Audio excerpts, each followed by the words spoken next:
अगर मैं आपको बोलूं कि रावण कभी मरा ही नहीं था और उसका शरीर आज भी हमारी दुनिया में मौजूद है। वीडियो के अंत में रावण के बारे में कुछ ऐसा रहस्य खुलेगा जो किसी ने भी नहीं सुना होगा। धरती मेरे पैरों के नीचे है और आकाश मेरी मुट्ठी में, क्योंकि मुझ में शक्ति है और मेरी शक्ति मेरा अभिमान है। मैं हूँ दशानन रावण।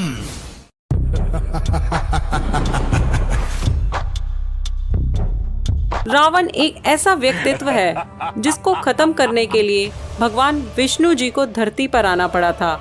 एक ऐसा राजा जिसको सारी दुनिया जानती है, भगवान शिव का सबसे बड़ा भक्त और अपने जमाने का सबसे बुद्धिमान।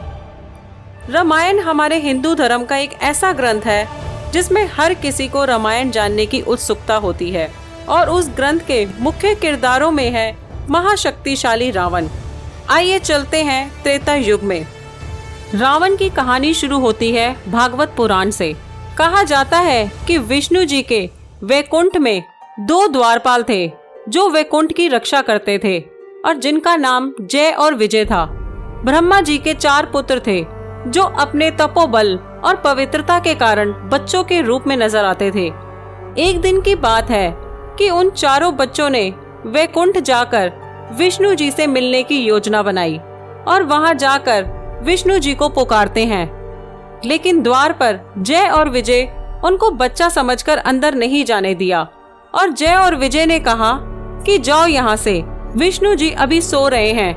तब उन बच्चों ने बोला कि विष्णु जी कभी भी अपने भक्तों के लिए नहीं सोते, किंतु जय और विजय ने उन चारों को अंदर नहीं जाने दिया। इसी बात से बच्चों को गुस्सा आ गया और उन्होंने जय और विजय को श्राप दिया और कहा कि अब तुम्हें वैकुंठ का त्याग करके पृथ्वी पर जाना होगा। इतने में विष्णु भगवान आ जाते हैं। तब जय और विजय विष्णु जी से प्रार्थना करते हैं कि वो उनको श्राप से मुक्त कराएं। विष्णु जी ने कहा कि ये ब्रह्मा के पुत्रों का श्राप है जो वापस नहीं हो सकता, किंतु विष्णु जी ने 2 विकल्प दिए। एक तो ये कि तुम 7 जन्मों तक धरती पर रहकर मेरी भक्ति करो, या फिर 3 जन्मों तक मेरे दुश्मन बनकर रहो। इस कारण से जय और विजय ने दूसरा विकल्प चुना और उन दोनों का जन्म असुर योनि में हुआ, जिनका नाम रावण और कुंभकर्ण पड़ा। धरती पर महान ऋषि विशर्वा और राक्षसों की महारानी केकसी की शादी हुई। उन्होंने एक पुत्र को जन्म दिया जिसका नाम रावण पड़ा। इसी तरह रावण के अंदर अपनी माँ के राक्षसी गुण और अपने पिता की तरह ब्राह्मण जैसी तेज बुद्धि थी। रावण ने अपने युग में बहुत सी ऐसी खोजबीन करी हैं जिसे आज तक किसी ने भी नहीं करी। रावण ने अपने जीवन में कठोर साधना और तप किया, जिसके कारण उसने अपार शक्तियों को प्रदान किया। रावण ने अष्ट सिद्धि, नव सिद्धि और बहुत ऐसी सिद्धियों का ज्ञान प्रदान किया था। इन सब सिद्धियों से इतना शक्तिशाली बना कि तीनों लोक में उससे ज्यादा कोई भी शक्तिशाली नहीं पैदा हुआ था। रावण बुद्धिमान और शक्तिशाली होने के साथ साथ अहंकारी भी था। ब्रह्मा जी को प्रसन्न करने के लिए अपनी तपस्या के दौरान रावण ने 10 बार अपना सिर काटा और कहा जाता है कि जितनी बार वो सिर काटता तो हर बारी उसका नया सिर प्रकट हो जाता, जिससे उसको अपनी तपस्या जारी रखने की शक्ति मिलती। और ऐसे ही रावण ने 10 सिर काट कर चढ़ाए, जिससे कि ब्रह्मा जी ने प्रसन्न होकर उनको हथियार के रूप में रथ और आकार बदलने की क्षमता भी तोहफे में दी। और रावण ने शिव जी को भी प्रसन्न करने के लिए कठोर तपस्या करी और अंत में शिव जी ने उनकी तपस्या से प्रसन्न होकर एक वरदान देते हैं, लेकिन रावण ने वरदान में अमृता मांगा, जिसको देने के लिए शिव ने इनकार कर दिया।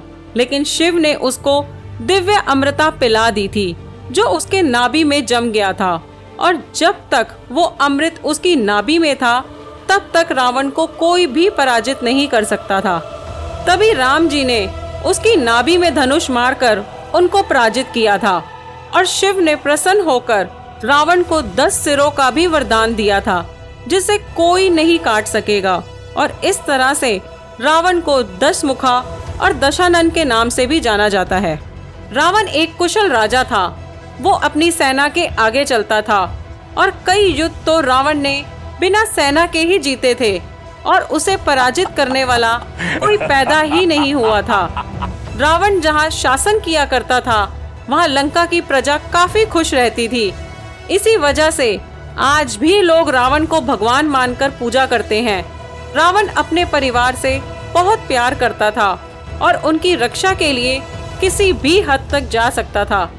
जब रावण और कुंभकर्ण दोनों भाई ब्रह्मा जी की तपस्या करते थे, तब कुंभकर्ण ने वरदान के रूप में इंद्र आसन मांगा, लेकिन धोखे से उनके मुख से निंद्रा आसन निकल गया, जिससे कुंभकर्ण सोया रहता था। रावण ने कुंभकर्ण के लिए बहुत कठोर तपस्या की थी, जिससे रावण ने कुंभकर्ण की नींद की अवधि 6 महीने करवा दी थी, जिसके कारण कुंभकर्ण 6 महीने सोता था और 6 महीने जागता था। अपनी बहन शूर्पणखा का बदला लेने के लिए रावण खुद नारायण से भिड़ गया था। इन बातों से पता चलता है कि रावण को अपने परिवार की कितनी कदर थी।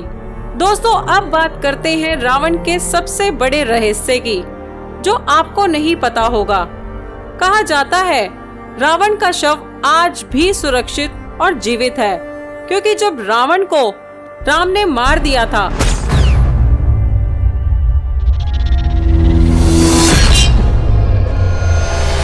तब रावण के ऊपर किसी का ध्यान नहीं गया। कितने वक्त तक वो शव वहीं पड़ा रहा। फिर नागलोक के वासियों ने रावण के शव को एक गुफा में शहद और अन्य जड़ी बूटियों से उस शव को सुरक्षित रख दिया और उस जंगल के आसपास के गांव वालों ने यह दावा किया है कि उन्हें काफी सालों से यह बात पता है कि रावण का शव उस गुफा में है। श्रीलंका के घने जंगलों में रावला इलाके में एक गुफा है, वहाँ रावण का शव सुरक्षित है। तब श्रीलंका टीम ने इस गुफा तक पहुँचने की बहुत कोशिश की, लेकिन उनको बहुत सी परेशानियों का सामना करना पड़ता था। वहाँ जंगली जानवर होते थे और जहरीले सांप जो उस गुफा की रक्षा करते थे। कितनी बार वहाँ पेड़ पौधे अपनी जगह बदल लेते थे, जिससे रास्ता पहचानने में बहुत दिक्कत आती थी और बहुत से लोग वहाँ खो भी जाते थे और बहुत सी मुसीबतों का सामना करना पड़ता था। फिर बहुत वक्त के बाद रिसर्चर्स को अपने काम में सफलता मिली और वो गुफा तक पहुँचते हैं और देखते हैं वहाँ रावण की मम्मी है। ये देखकर वो हैरान हो जाते हैं और कहते हैं उस ताबूत को गुफा से बाहर नहीं निकाला जा सकता, क्योंकि उसको मंत्रों से सुरक्षित किया गया है, जिसको बाहर निकालना असंभव है।